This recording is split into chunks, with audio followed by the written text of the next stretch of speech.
యేసుక్రీస్తు యొక్క జీవితం ద్వారా, యేసుక్రీస్తు జన్మ ద్వారా, యేసుక్రీస్తు యొక్క జీవితంలో ఉన్నటువంటి ఆ నడవడి ద్వారా మానవుని యొక్క జీవితంలో నిత్య జీవం అనుభవించేదాని కొరకై, ఇక్కడ రాజ్యంలోనికి వారసత్వాన్ని పెంచేదాని కొరకై ఆయన ఈ లోకంలో జన్మించినాడు. అందుకని ఆయన సమాధానకర్త అధిపతి అని పేరు పెట్టబడింది.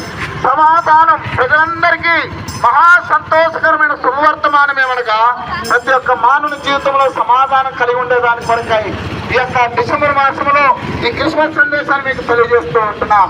కాబట్టి రక్తం చిందింపబడకుండా పాప క్షమాపణ కలగనేరదని సులభంగా చెప్పవచ్చునని పరిశుద్ధంగా బైబిల్ సెలవిస్తా ఉన్నది.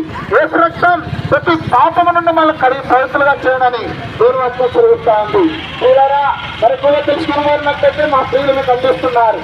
ఆనందం, పాప క్షమాపణ సాక్ష్యాలు పుస్తకాలుగా మీకు అందించబడుతున్నాయి. కొత్త నిబంధన యేసుక్రీస్తు జీవితం మీకు అందించబడతా ఉన్నది. కాబట్టి ఇప్పుడు యేసుక్రీస్తు విశ్వాసం వచ్చము. యేసు నీ యొక్క జీవితంలో గొప్ప నూతన జీవితం, నూతన తీర్మానం, నూతన యొక్క ఆశీర్వాదాన్ని గెలిచడానికి కొరకు ప్రేమతో పిలుస్తున్నాడు. ఈ స్థలం విడిచేయకుండా ముందు మేము మీ కొరకు ప్రార్థించి ముందుకు వెళ్తాం.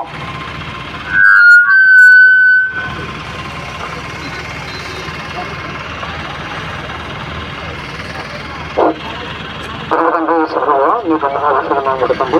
జీవన జీవనంలో చేసుకున్నాం. నాకంటే పౌర్ణ సేవత అతను నాకు దేశం ద్వారా నాకంటే ఇంకా వెలుగు శక్తుల ద్వారా నాకు ప్రతి ఒక్కరు నాకంటే నిన్నారిని గుర్తించడం విజ్ఞాపనిస్తున్నాం. అక్కడ సత్యవత్యాన్ని అంగీకరించడండి లేదా దేశంలో సాయం చేస్తడం విజ్ఞాపనిస్తాం. ఇద్దరితో ఎందుకంటే వందనాలు కూడా స్వతంత్రంగా నేను కుటుంబంతో నాకు సహాయం చేయమని విజ్ఞాపనిస్తుంది.